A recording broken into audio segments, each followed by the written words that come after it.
Pamukkale white calcium travertines have been described as stunning, unreal, and otherworldly, and the name literally means cotton castle in Turkish. Pamukkale is undoubtedly one of the most spectacular natural landscapes in the world and one of the most popular tourist destinations in Turkey, attracting more than 2 million visitors each year. Turkey as a whole attracted about 45 million visitors in 2018. Located in the Turkish inland province of Denizli, Pamukkale is located nearby the spa town of Hierapolis. Founded by the kings of Pergamum at the end of the 2nd century BC.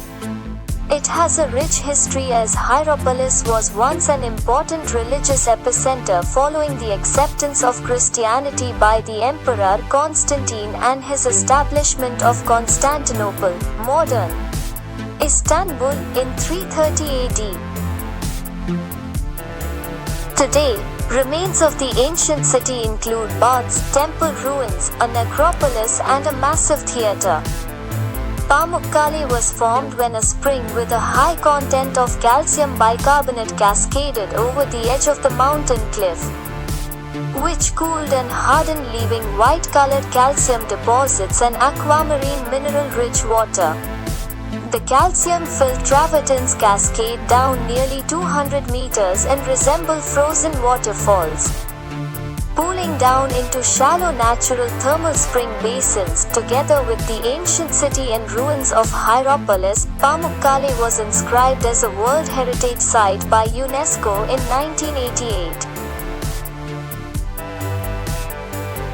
People have visited area for thousands of years, due to the attraction of the thermal pools. As recently as the mid-20th century, hotels were built over the ruins of Hierapolis, causing considerable damage. An approach road was built from the valley over the terraces, and motorbikes were allowed to go up and down the slopes.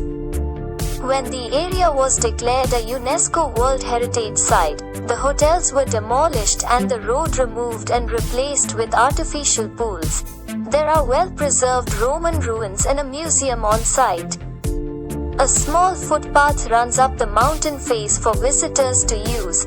However, the travertine terraces are all off limits, having suffered damage, erosion and water pollution due to tourism.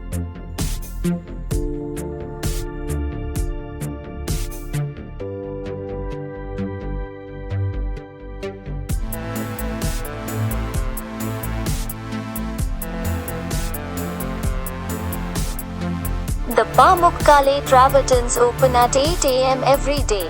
Either visit first thing in the morning or late in the afternoon to avoid the majority of the tourist crowds.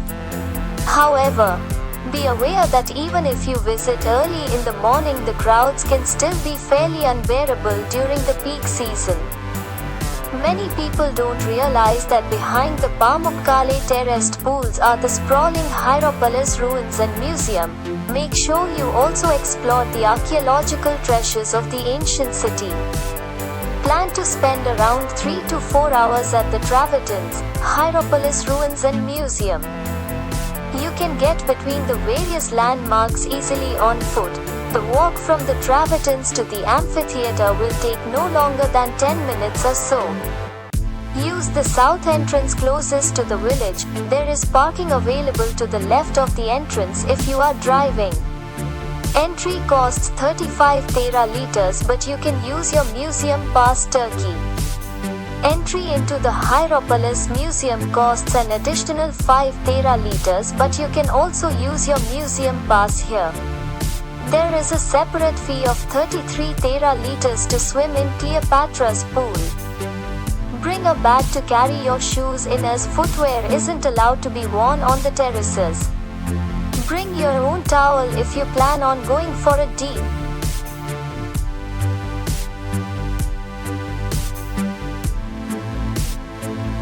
Over-tourism is on everyone's minds these days, with places like Boracay shutting down during the peak season and Venice proposing a day tripper tax. Turkey isn't particularly known for the problem of over-tourism, especially since some high-profile terrorist events in the past years effectively slashed tourism numbers. In fact, during our 2 weeks in Turkey, dealing with tourist-heavy crowds was not an issue even in some of Turkey's most popular tourist destinations, including the region of Cappadocia, which is known for its ethereal landscape of hot air balloons at sunrise, or the major city of Istanbul.